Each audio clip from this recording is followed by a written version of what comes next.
Welcome once again to the Way Lessons. And this evening I will begin with the Messiah Projects. That's right. You're going to learn all about Buddha, Jesus, and Muhammad. The truth. No bullshit. So if one of these figures of history offends you, tough. Fuck off. You know how I deal with shit. For too long, lies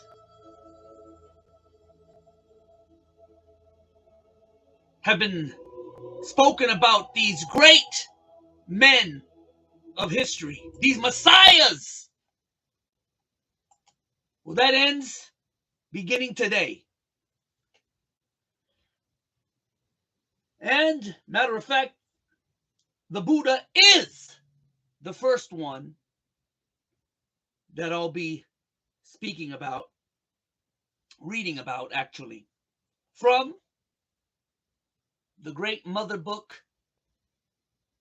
I must repeat again, as always, on these lessons, I am not the author. There are things being revealed that you have never heard of. Never heard of any of this because it's been concealed by the so-called chosen people, by the so-called master race, the elite who rule the world today, who continue to see us as their cattle and their slaves. Those who believe, and a lot of you believe it, a lot of you still believe it, and you're not even aware that you're believing what they tell you, that they were descended from gods from the heavens that mixed with the human women, and they are the product. They are were given the divine right to rule the rest of us. You read these things in your holy books, and you believe them. I don't know if it's real or true. What I do know are two things. One,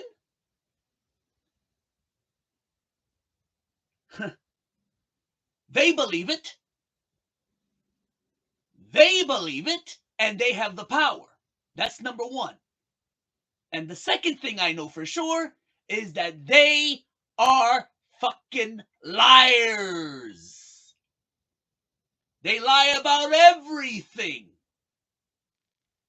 So I'll be surprised if this stuff about them being elite and divine, I wouldn't be surprised, rather, if it was a lie as well. But with that, let's get to it. I'll be reading from lesson number 9, chapter number 9, the Messiah Projects, the Buddha, son of Maya.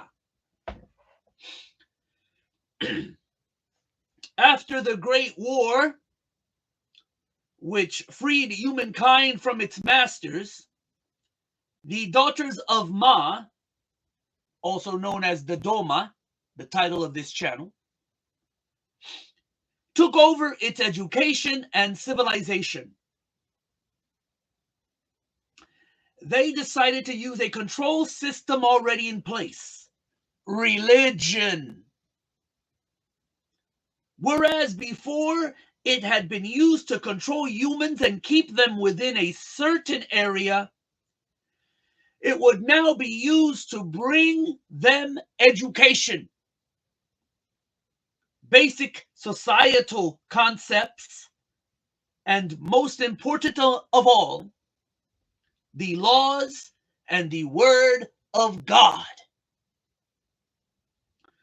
What is important to realize here is that although the human members of the collective, that's right, they were humans, they're not what the liars are on the internet telling you, not what the fucking entertainment industry is telling you, the Spielbergs and the George Lucases, with all these looking funny looking creatures and shit. No, these beings that actually exist are just as human as me and you. They just so happen to be more advanced. And I'm not talking about the goddamn drones, okay? Now they got you thinking that that's what people have been seeing all these years are fucking drones. No, I'm talking about the real deal UFOs. And I think I posted a video, and if I didn't, I'm not sure, but I'll post it up soon, of the real deal UFOs that were caught back in November, okay, in my area, so that you don't get it twisted and confused, okay?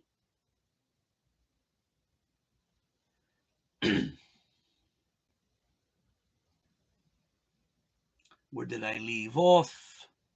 Let's start from here again. What is important to realize here is that although the human members of the collective were thousands of years more advanced than even we are today, they did then and now still do believe in a unifying force known to them as the One. So for years you've always been hearing the one God, the one God, the one God is the one God this, the one God that. What the actual text originally said was God is the One.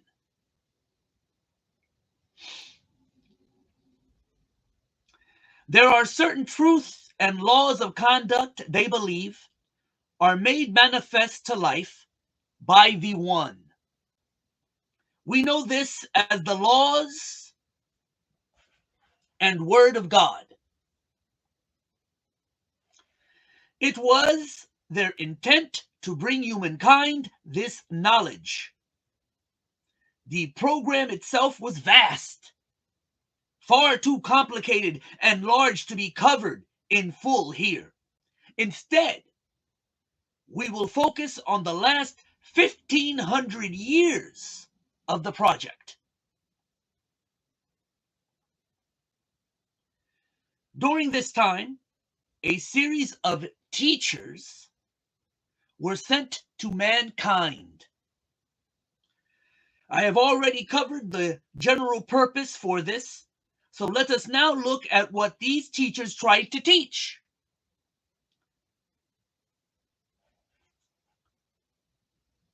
One last important fact to remember is this: all these men were sent by an advanced human female, not a god. She has been worshipped from the very beginning of human history. Although this woman is of a royal caste among her people, she should not be thought of as God. Rather, think of her as the greatest of all the prophets of God. She is the queen of prophetesses, the queen of the heavens.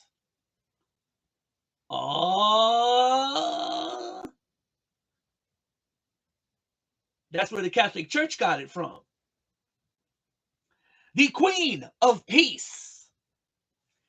She is not God, nor does she wish you to think this. View her in the highest regard and with respect. For it is she who freed you from the hardness of the tyrants. It is she who stood between you and certain annihilation, when her people thought you too evil to allow to continue.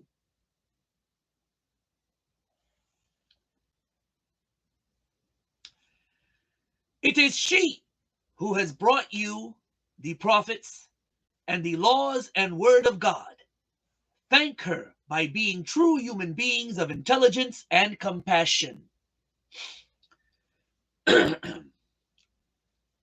Buddha, originally Siddhartha Gautama, born 563 through 483 BC, Indian mystic and founder of Buddhism. He began preaching after achieving supreme enlightenment at the age of 35. Thus have I heard, the Buddha was the first of the later prophets. His main mission, was to introduce and explain two basic and simple concepts. One, that there are only two types of thought, right and wrong. Two, how to become a human being utilizing the power of doing only that which is right. That's it. No cosmic theology, no mystical encoded mythology or secret rituals. Just the basic difference between right and wrong in all things. Sounds simple, does it not? Therein lies a truth and a lesson in understanding. Truths are from God, and as such, they are perfect. Truth are in the simplest form possible. They are stripped of double meaning, confusion, and illusion. That's what the churches do. That's how they've been able to stay in power. The organized churches of these religions, by giving you mixed half-truth and sometimes outright lies to get your money, to get your possessions, to keep you confused.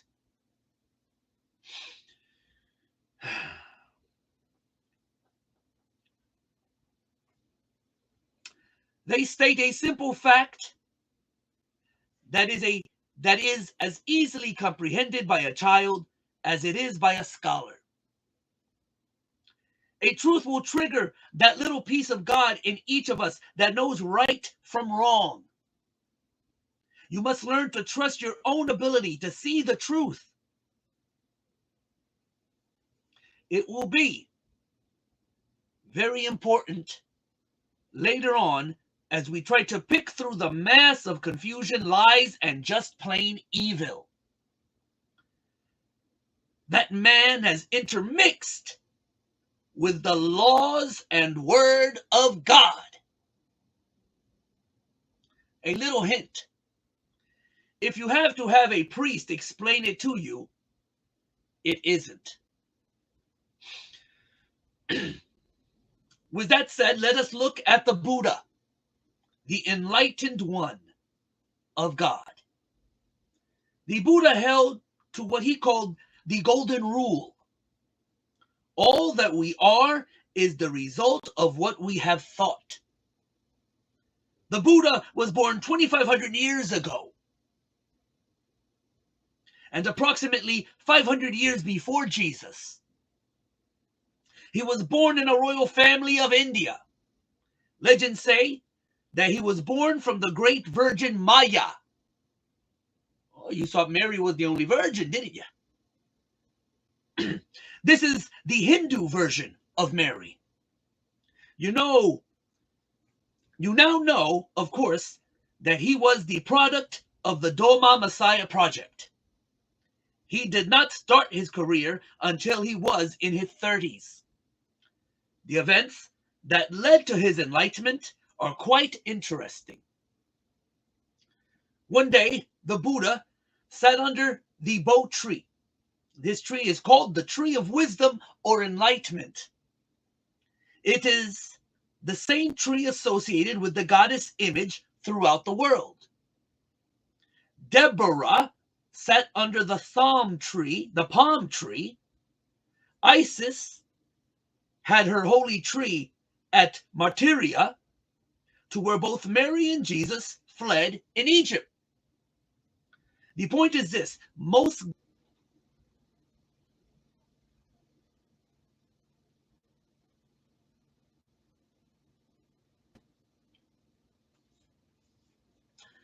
well, the powers that be did it again. They once again interrupted the stream. So I'm gonna start again.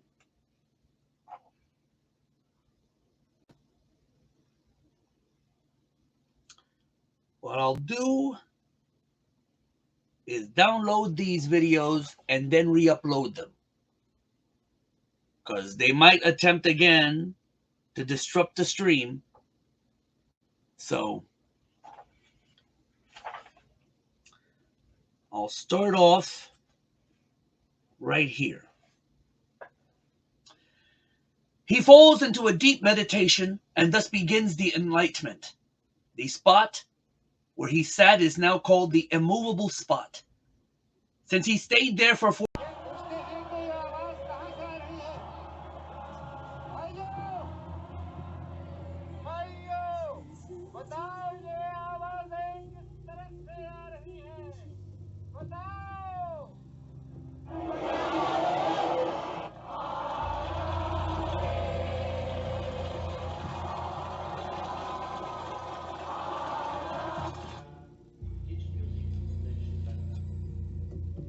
Voici le premier son. Premier son, s'il vous plaît.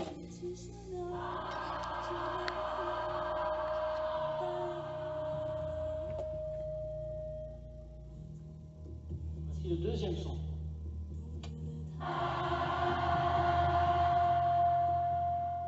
Troisième son.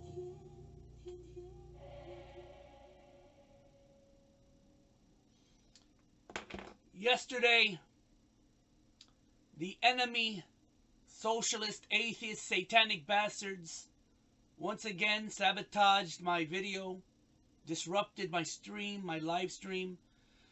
So I got to do it the hard way, record the videos, and then attempt to upload them on YouTube. You will not stop these broadcasts. You will not stop the truth from being revealed. You will not stop the way.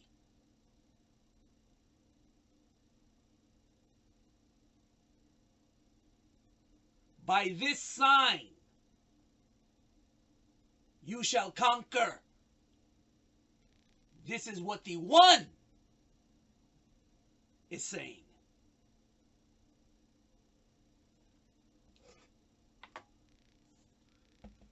And believe you me, the Luciferian assholes of the secret societies, the initiates of the flame, know exactly who the One that I'm talking about is. They know it. Matter of fact, they worship the One as well. But they keep it a secret. I'm revealing who the One is. They keep it a secret and misguide you and mislead you, because that's what the synagogue of Satan is here for. To misdirect the cattle in a different direction. That's their task.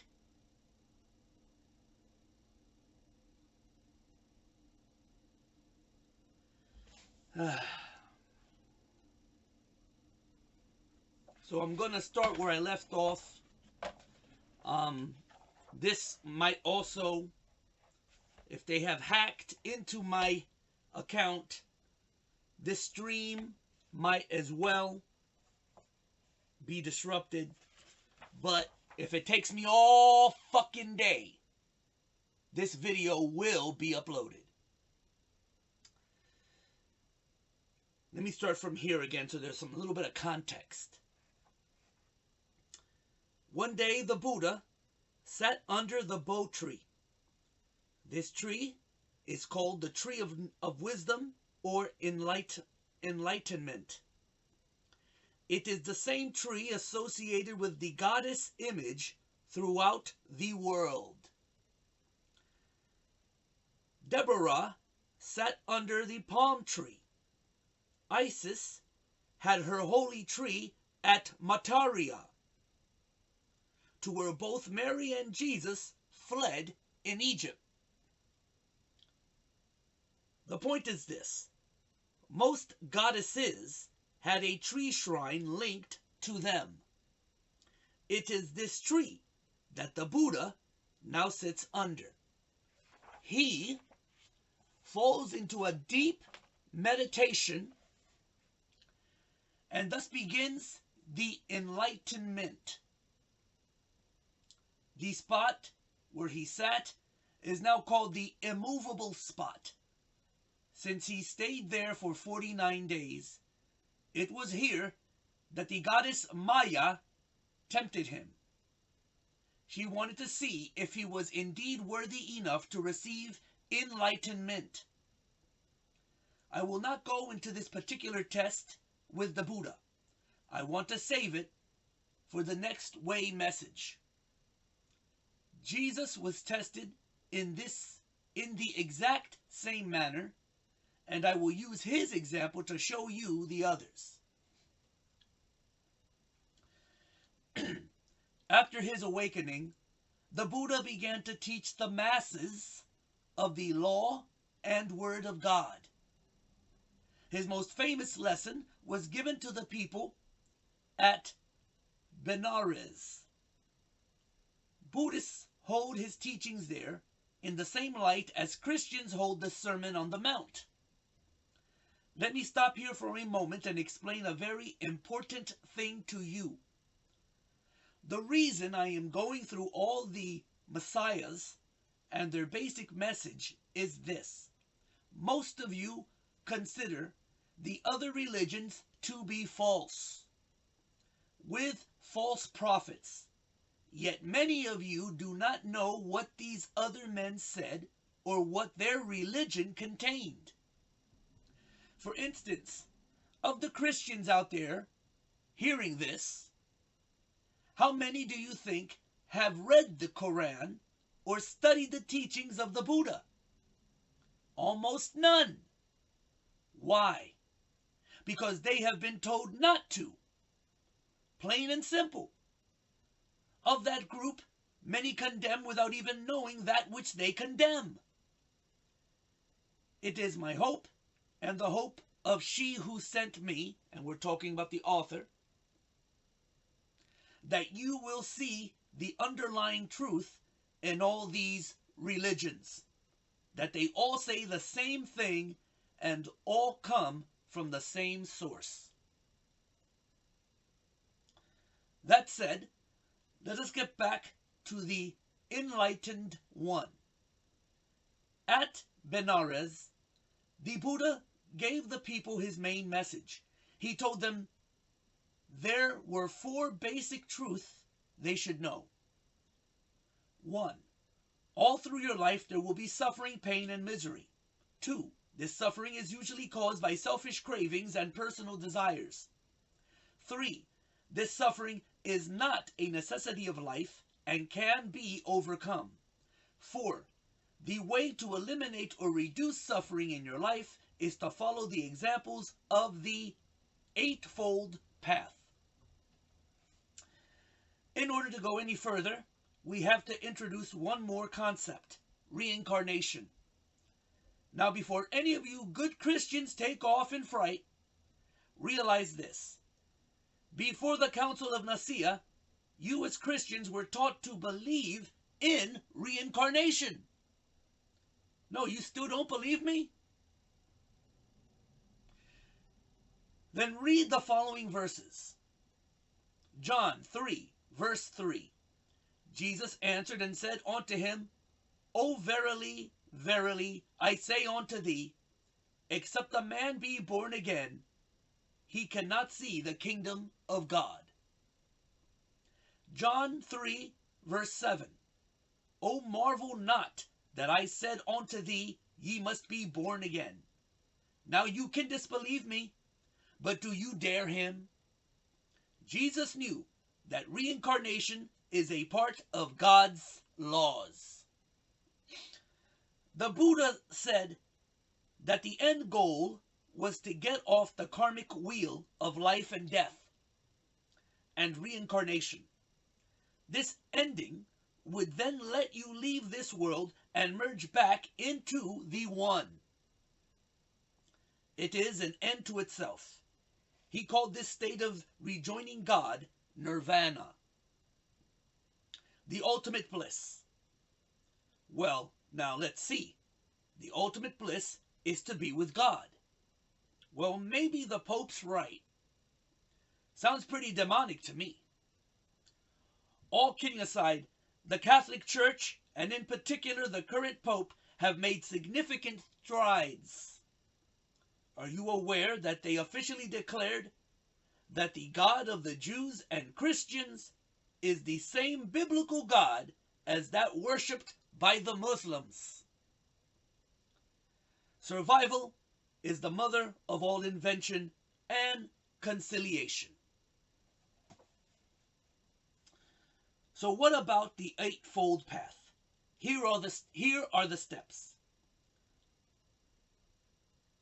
1. Right knowledge is knowledge of what life is all about.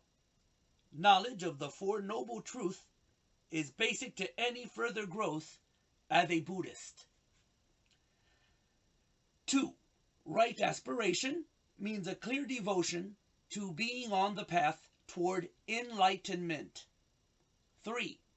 Right speech involves both clarity of what is said, taking care to say just what is meant, and speaking kindly and without malice. 4.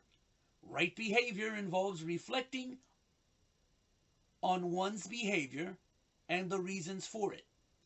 It also involves 5 basic laws of behavior for Buddhists: not to kill, steal, lie, drink intoxicants, or commit sexual offenses. 5. Right livelihood involves choosing an occupation that keeps an individual on the path. That is, a path that promotes life and well-being rather than the accumulation of a lot of money. 6. Right effort means training the will and curbing selfish passions and wants. It also means placing oneself along the path toward enlightenment. 7. Right mindfulness implies continuing self-examination and awareness. The Dhammapada, sorry for any mispronunciation, Dhammapada, a basic Buddhist text, begins, all we are is the result of what we have thought. 8. Right concentration is the final step in being absorbed into a state of nirvana. The first 2 steps are the easiest. Anyone can do them. Numbers 3, 4, 5 are harder, and if achieved would give you the status of a novice monk. Steps 6, 7, 8 are the hardest. They are only fully achieved by advanced beings over the course of many lifetimes.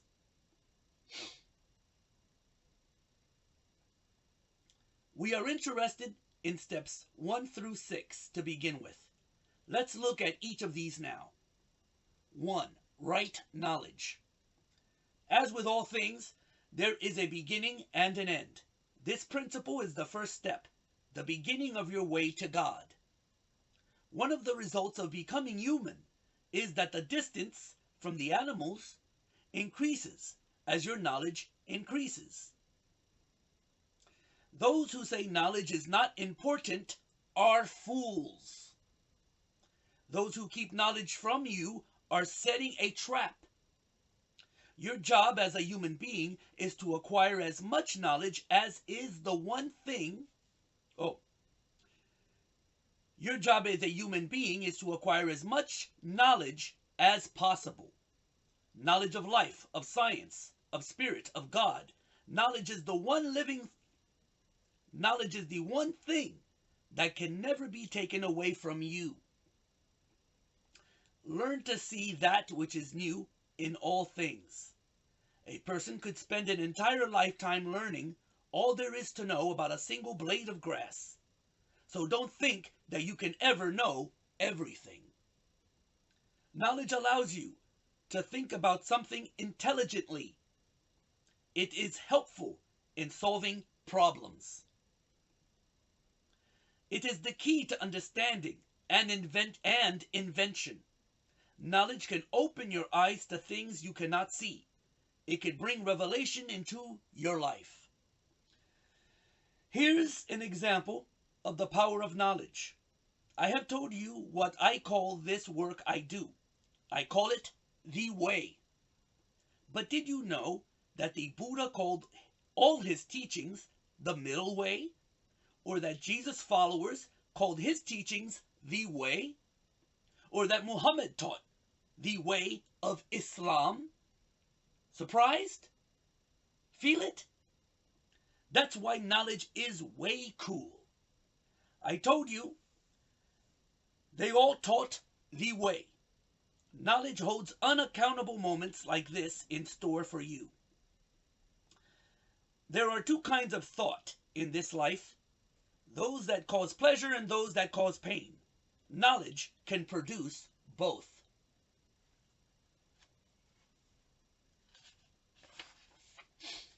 But it is the pleasure-producing side of knowledge that is the way to God. There is a sweetness in the spirit when something learned piece by piece comes together, and click, realization dawns in the mind. Is this not one of the most pleasurable of sensations? The sense of accomplishment it engenders can make your spirit glow. As you have probably noticed, each of the 8 paths are preceded by the word right. This is important. What exactly does right mean? The American Heritage Dictionary of the English Language 3rd edition defines it as follows. Right, writer, rightist, conforming with or conformable to justice, law, or morality. Do the right thing and confess. In accordance with fact, reason, or truth, correct, the right answer.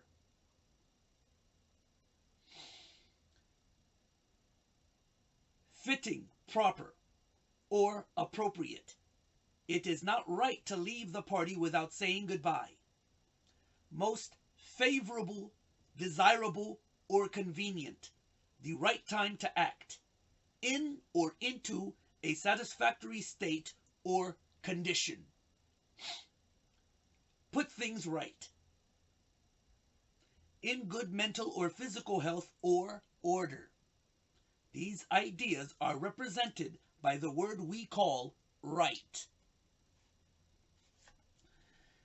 Here then is the opposite of right, wrong, not in conformity with fact or truth, incorrect or erroneous, a contrary to conscience, morality or law, immoral or wicked,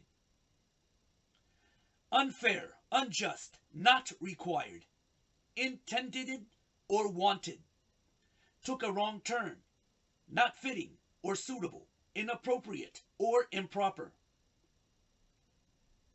Said the wrong thing. Not in accord with established usage, method, or procedure. The wrong way to shuck clams. Not functioning properly, out of order, unacceptable, or undesirable according to social convention. These are the two basic principles that judge all things. The most basic, the very first, the most important law of God is this: right is light, wrong is darkness. Right is of God, wrong is not. Place this law firmly in your minds and hearts. Without this knowledge, you will never belong to or be one with God. This is the direction of the one path, the way. The first step on the path of the way is to find all the knowledge of what is right. In order to determine what is right and what is wrong, you need to have knowledge of it. Learn about a thing, all you can. Then apply to it what you know about the difference of right and wrong. Inside of you is a little voice. We call it the conscience. It is the little part of God in each of us. Conscience.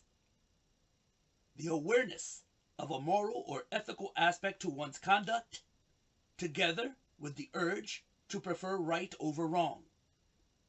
Let your conscience be your guide. A source of moral or ethical judgment or pronouncement, a document that serves as the nation's conscience.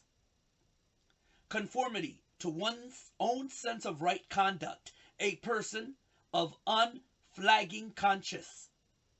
The part of the superego in psychoanalysis that judges the ethical nature of one's actions and thoughts and then transmits such determinations to the ego for consideration. And I'm going to take a little water break here.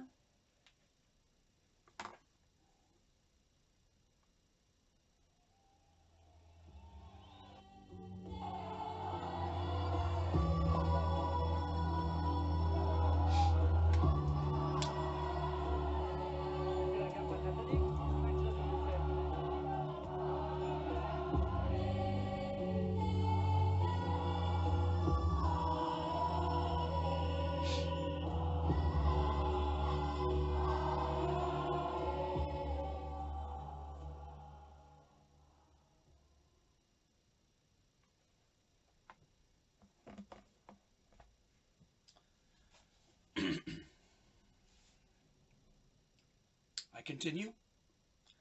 Once you have established in your mind the basic difference between right and wrong, learn to trust that little voice. It will usually give you that first brief flash of insight. The more you use it, the stronger it will become, and the more accurate. These, then, are the basic principles of right knowledge. Learn all you can. Determine what knowledge will help you search for truth and what is right. Use these truths to guide yourself in all your thoughts and actions. You must use this knowledge as a balance in which to judge all that you do or learn. Think of each idea of right and wrong as weights you put in the balance. Let's do a quick example. You learn there is a thing called stealing. This is knowledge of an action. But is this action right in accordance with God's law and word? Or is it wrong? Let's weight the thing called stealing in our balances. The very first two weights are these. Does the action of stealing produce pleasure or pain in another? It causes pain because of the loss. This weight goes onto the wrong side of the balance. Is stealing fair? It was obtained not as a reward for creative acts, but through deception. The person who acquired it as a result of their efforts no longer has it to show for the work they did. Therefore, it is not fair to them. It is unfair. Another weight goes on the wrong side. Is theft something that you yourself would desire? No, you would not wish to be stolen from. Another weight on the wrong side. I think you get the general idea. You can use this simple technique to judge all things in life, from the simplest to the most complex. As you do, your knowledge of right and wrong will grow. Gather that which is right to you, and keep that which is wrong from your life. There is one last thing we need to discuss before leaving the first path of right knowledge. What happens when you weight something and there is a balance between right and wrong? Let's look at one of these situations now. Imagine the following scene. You are standing in an open field. Your family is behind you. You have a gun in your hand. In front of you, there is another person. They also have a gun. They tell you they are going to kill you and your family. What do? Do you kill this person? If you do, have you not committed the very same act that your actions are trying to prevent? In this situation, no matter which choice you make, the result is the same. An act of killing will take place, and a life will be permanently destroyed. Is there a right or wrong action to take? Let's put it in the balance and find out. We will assume that you have chosen to shoot this person in order to save your own life and that of your family. Is the act of killing right or wrong?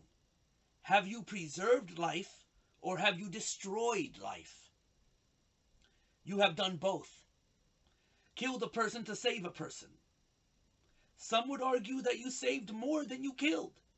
While this may act to direct your actions, it does not change the type of action.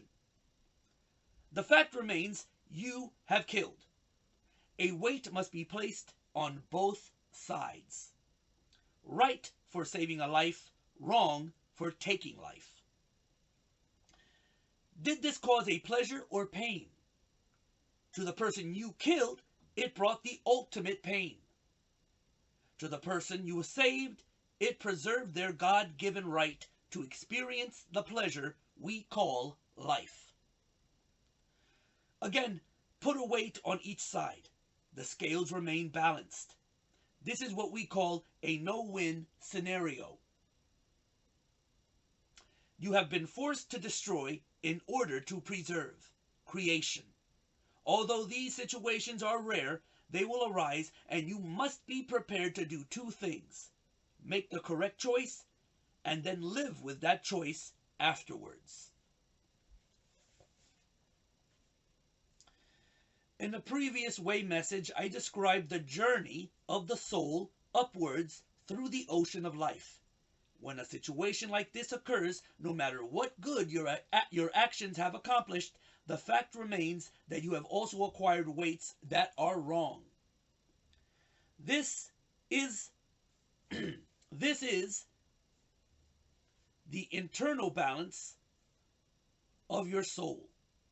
You are all that you think and do. This is what is called karma.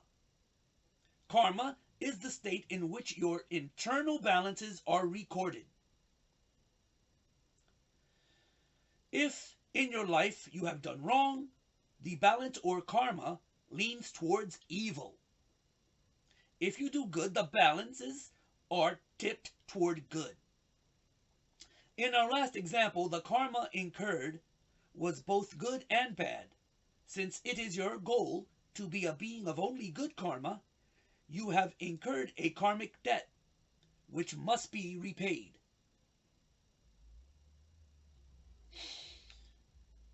You must put more good weights on your balance to counteract the weights added by your wrong actions.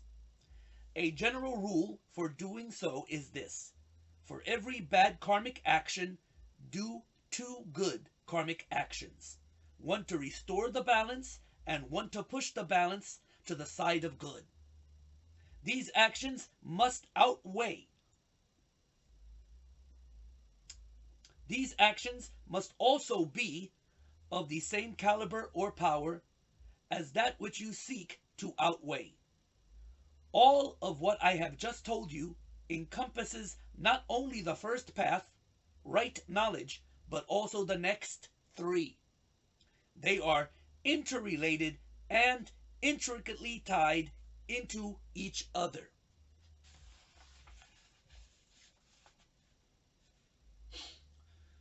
Let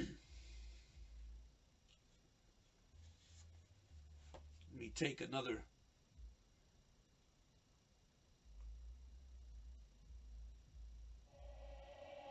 swig of bottled water. Quatrième son, c'est la même chose. Le cinquième qui est le dernier.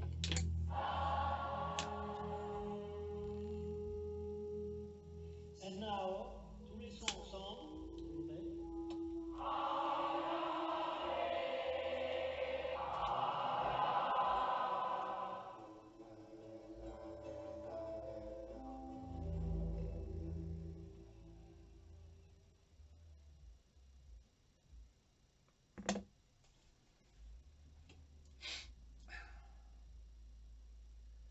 2.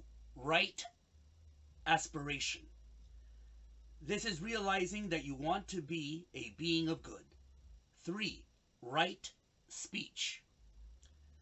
This involves weighting everything you say in the balances.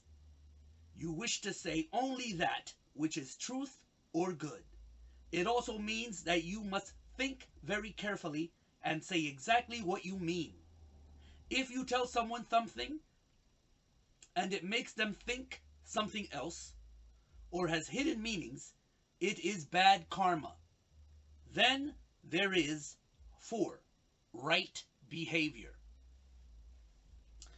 This involves taking your knowledge of right and wrong and doing only those actions or that behavior associated with good. Right behavior seeks to reduce karmic debt by doing only good thoughts. We as a people must discover through knowledge what is a right action and what is not. We must then agree that an action is either right or wrong. When there is an agreement as to an action's character, we may then say we have found a truth. We call these truth or behavior laws. The Dhamma gave humans the basic laws of God. Through the prophets, they did this to help them live a better life and to give them examples to judge other situations against. The Buddha taught 5 basic truths or laws of God.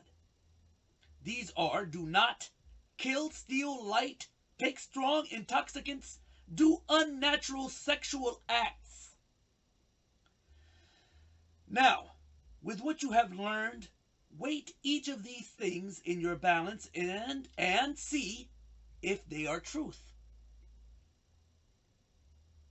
Remember to be truthful to yourself. The greatest lies, the most evil deceptions are those against the self. You may notice that the first 3 are fairly easy. The 4th requires more thought, more aspects to be weighed. The last is a proverbial brain teaser. This is exactly what they were intended to do. They are not only truth, but they are individual lessons on judging truth. They represent very distinct and differing aspects of human behavior and conduct. Once you know how to weight these, you can use the knowledge gained to judge other things. Isn't that a beautiful set of lessons and concepts rolled into one nice clean package? Thank the Buddha for telling you this. Praise the Dharma for sending him to you, and the fact that they cared enough to do so. But worship only and hold in your hearts the ultimate thanks for God. The others are but the messengers. God is the message. God is the source of all truth. God is truth. There is only one God. God is right. Everything. If you hold truth above all things, if you do only right, if you seek them both, then you are already worshiping God. God is found in the heart and soul and actions of a person. That is where God lives and grows and makes itself manifest. Not in books or rituals. These are the tools of idolatry. God does not need priests or priestesses or any other person to bring you to God. God is in and around everyone. You and you alone can find God. And in so doing, find yourself. And in the end, realize the true meaning of one. 5. Right livelihood is fairly straightforward. It is a course of action based on what you have learned thus far. I will be talking about this subject in a way message in the future. Let's save it for then. 6 and 7 are both different sides of the same coin. These are right effort and right mindfulness. They also tie back to 4, right behavior. The real sequence they follow is this: right mindfulness, right behavior, right effort, right behavior, and then right mindfulness again.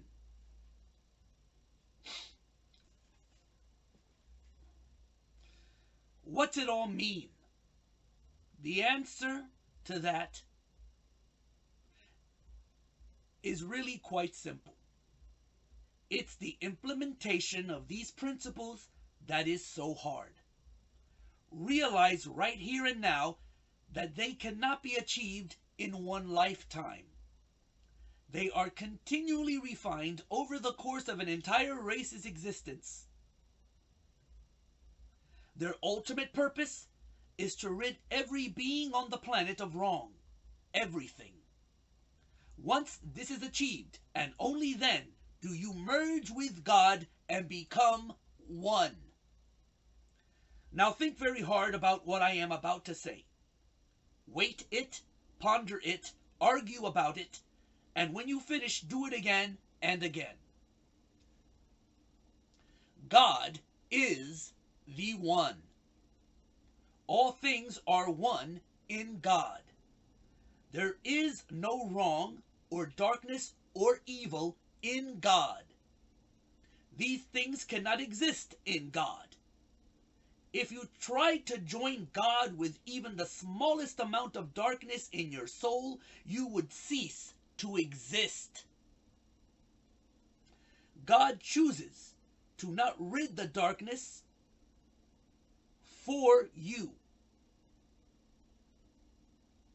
Instead, God gives you free will to do either right or wrong.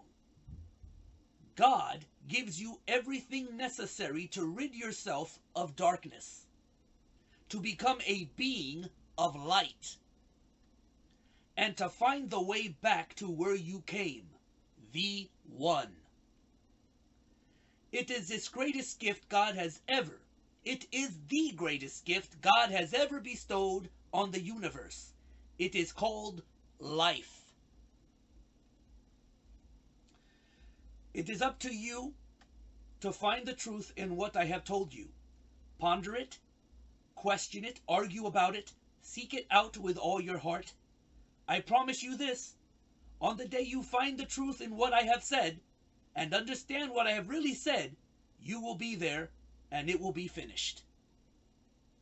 This is the ultimate truth, and every person on this planet, and on all the other planets, strive toward its realization.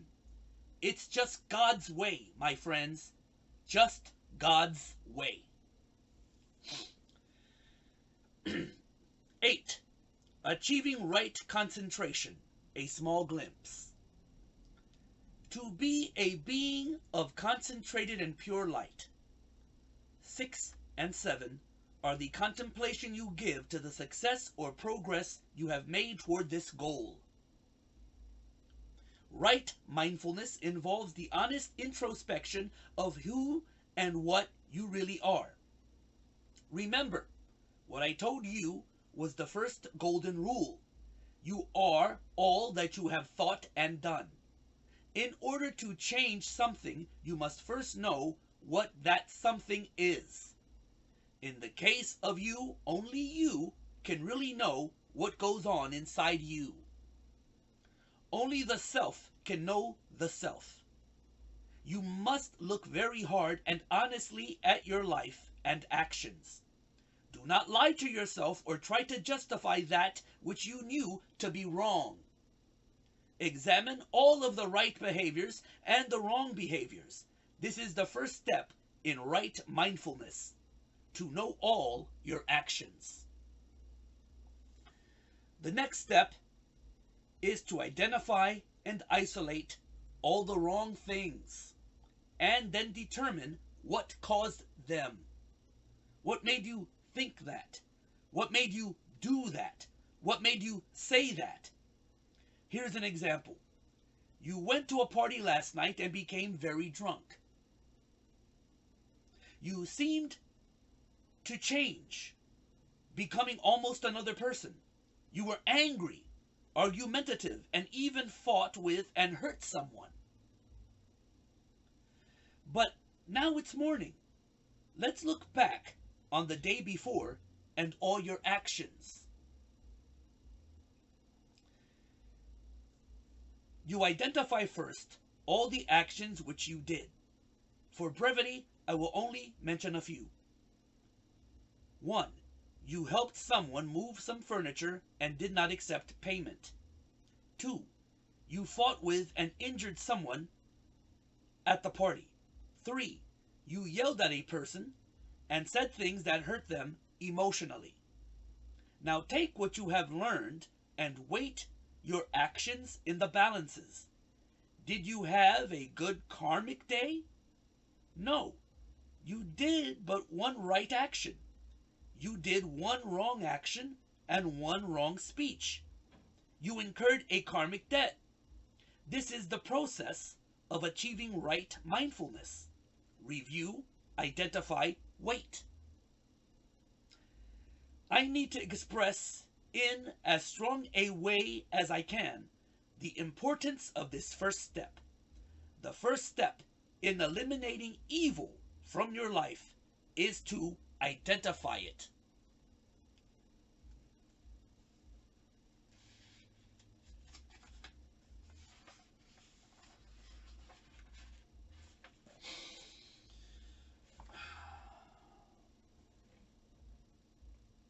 Time for some water.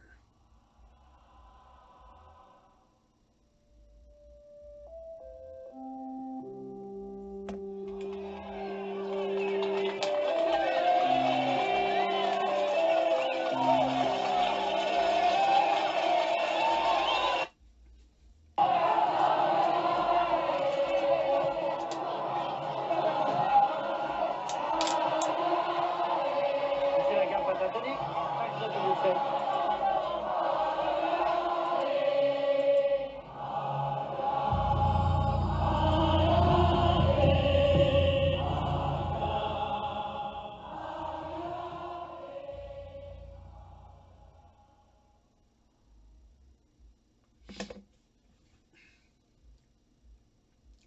The simple act of admitting to yourself that thing I did was wrong is one of your most powerful tools. It is necessary to know what it is before you can change it, and this is your tool for doing so. But more subtle and more important is this. As you begin to consciously acknowledge your actions, you begin to train what we call the subconscious. Your mind begins to identify wrong actions for you. The little voice starts to get louder and talk to you more often. It will gain enough strength to warn you as you do it, and eventually before you do wrong things. Now that you know what it is that you did, it is time to take the next step. What is it that made you do it in the first place? Remember, be honest in this. You only lie to yourself if you don't, no matter what it is you have done. And there is nothing you can do that many before you have not already done. God allows you to change. God allows you the chance to change and right the wrong. It is also just as important to identify your good actions and their cause as it is the wrong ones. Let's look at the day again. 1. You help a friend. What was the cause of this action? There are a couple of things involved with this. First, you did it out of friendship.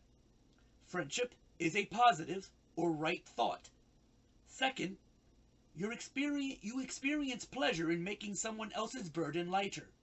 Third, you did not take any reward, but did a right thing, and that in itself was reward enough. These then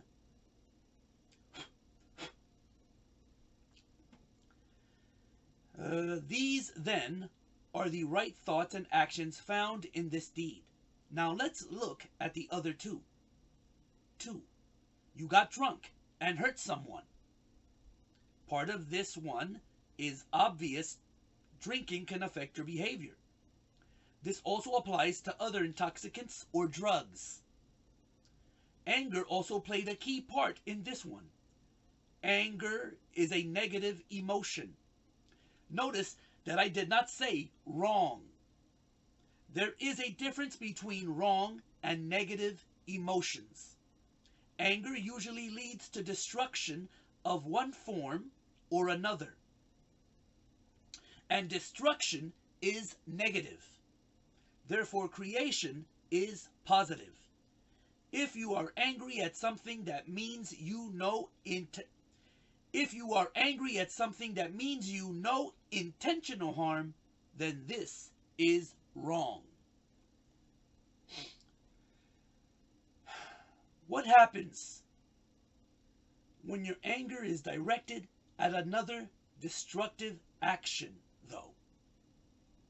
You are allowed to get mad at injustice, cruelty, and things of this nature. Still, the emotion you feel is one of destruction. It is negative in its effect. You must use extreme caution when dealing with these negative emotions, even when they are intended for use in a positive outcome. This type of anger is sometimes referred to as righteous anger. And although it can have its place, it has been the justification of much tragedy in this world. Religious fundamentalism is but one example. We will be discussing this more in future way messages. So, the above steps are part of right mindfulness. The next step is to use the right knowledge gained from right mindfulness and apply it to right effort. Simply put, learn what causes you to do bad things, and then make an effort to either eliminate the causes from your life or change your responses to them. It is easy to say that, even easy to see the logic in it. It is not easy to do. The Buddha said that many of the wrongs in one's life are caused by selfish or destructive desires. Drinking to destruction, obsession with owning or possessing things to misery, and so on. These scenarios are certainly valid. Some of these behaviors have either a dual nature or are only wrong if taken to extremes, however. The answer is not to eliminate all desires and wants, for that would extinguish the very fires that drive us in our search for God and truth. The key is to pick a middle path between total apathy and total fanaticism. It is called balance, and it is one of the keys to making everything else in your life work. A person's soul is like their body. In order for it to function properly, there needs to be a balance of certain basic systems. Your heart should beat in relation to your oxygen intake. Your oxygen intake should meet the requirements of a particular effort. Chemicals are balanced in our bodies so that processes go smoothly. Too much stomach acid and we get heartburn. Not enough insulin in our metabolism goes wrong.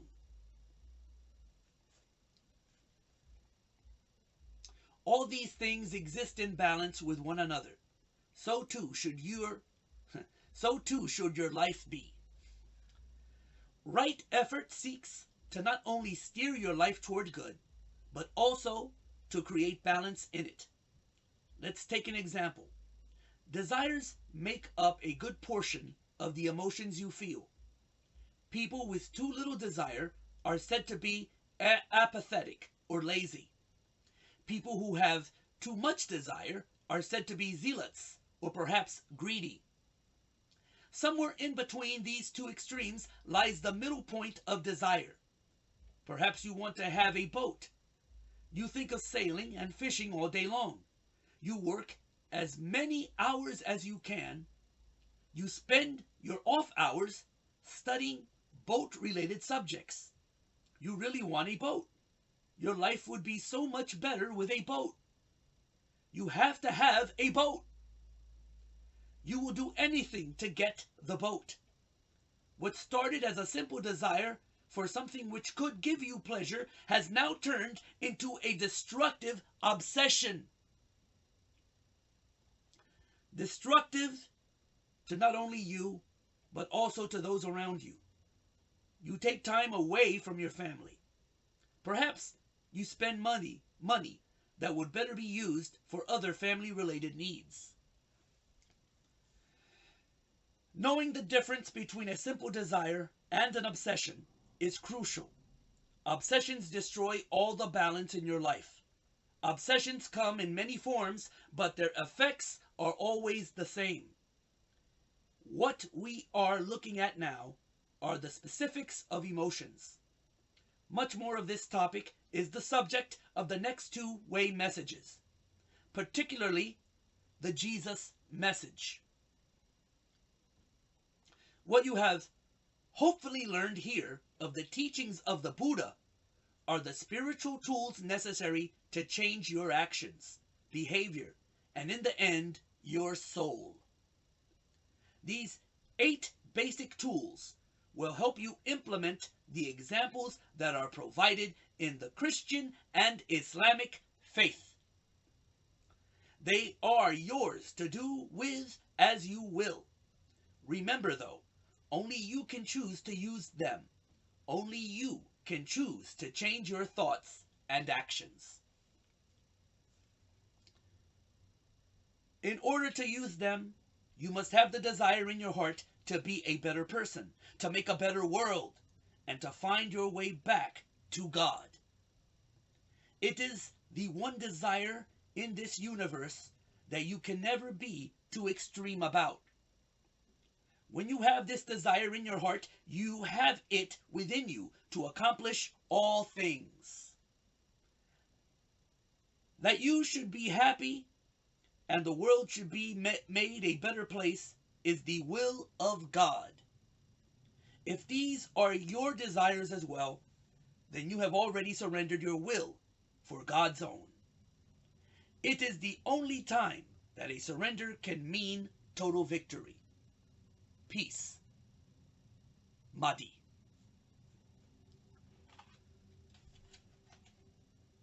I just want to end the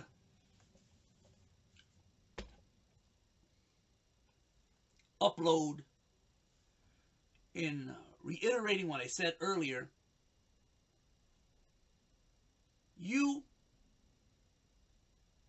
the chosen people, the master race, the synagogue of Satan, the Illuminati, the New World Order, all the various names that you manifest, atheism, communism, socialism, fascism, National Socialism, Marxism, Leninism, feminism, Zionism, you will not stop this stream. You will not stop these uploads. Fuck you!